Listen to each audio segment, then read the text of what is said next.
fortemente voluta dai docenti, perché inculcare nei ragazzi il rispetto alla natura e il rispetto all'ambiente è il nostro compito fondamentale. Ringraziamo l'ispettorato forestale, Legambiente, per questa opportunità che ci hanno dato. Oggi piantumeremo delle piante qui all'interno del nostro bell'istituto, proprio per far capire ai ragazzi l'importanza che ogni pianta ha.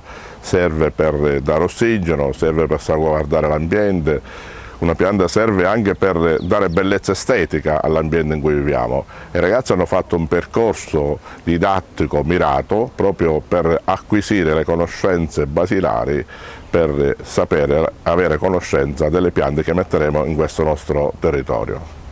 Stiamo piantando degli alberi nel giardino della legalità, che è stato promosso l'anno scorso e vi è stata direttamente un'inaugurazione su questo giardino, e stiamo aggiungendo altre piante. Ogni ragazzo pianterà un albero, in quanto sono state donate dalla forestale 80 piantine, quindi si dà la possibilità a diversi alunni di piantare direttamente gli alberi e vedere realmente come avviene la crescita. L'importanza della salvaguardia dell'ambiente diventa essenziale, poiché promuoviamo educazione civica tenendo presente l'Agenda 2030 e parlare appunto di sostenibilità, di cambiamenti climatici, come può essere evitato, come l'albero può salvare il nostro pianeta. Quindi diventa essenziale che loro stessi si abituano in questo caso a salvaguardare l'ambiente e promuovere il verde nelle città. Essendo una scuola, avendo un ambiente così vasto che può essere benissimo coltivato, promuoviamo direttamente questa iniziativa, che loro stessi vedono crescere tutto ciò che vedono crescere le piante e tutto ciò che stiamo studiando. Ogni alunno quindi ha la possibilità, come laboratorio didattico, di vedere crescere le singole piantine che sta piantando nel corso degli anni.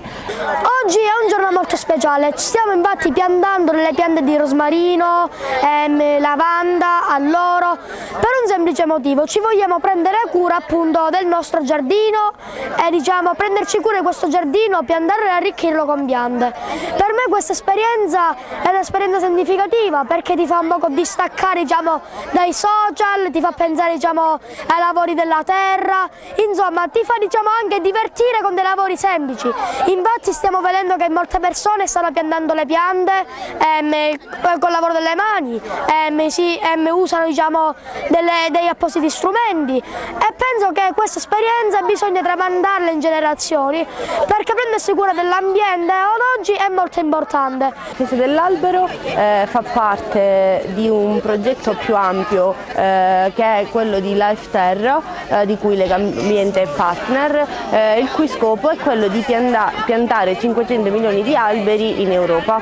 Come ogni anno stiamo piantumando all'interno dei giardini delle scuole delle piante che ci ha fornito il Dipartimento Foreste Demaniali, spiegando ai ragazzi l'importanza della presenza di alberi, perché gli alberi ci aiutano a contrastare i cambiamenti climatici, poiché la presenza di alberi produce non solo ossigeno, ma riduce l'emissione di anidride carbonica in atmosfera. Noi sappiamo che i cambiamenti climatici sono dovuti al gas serra, che è appunto la CO2, e noi dobbiamo entro il 2050 ridurre a livelli preindustriali la nostra emissione di anidride carbonica in atmosfera, proprio per contrastare questi cambiamenti climatici che dopo quella data potrebbero diventare irreversibili e quindi condizionare la nostra vita per il nostro futuro.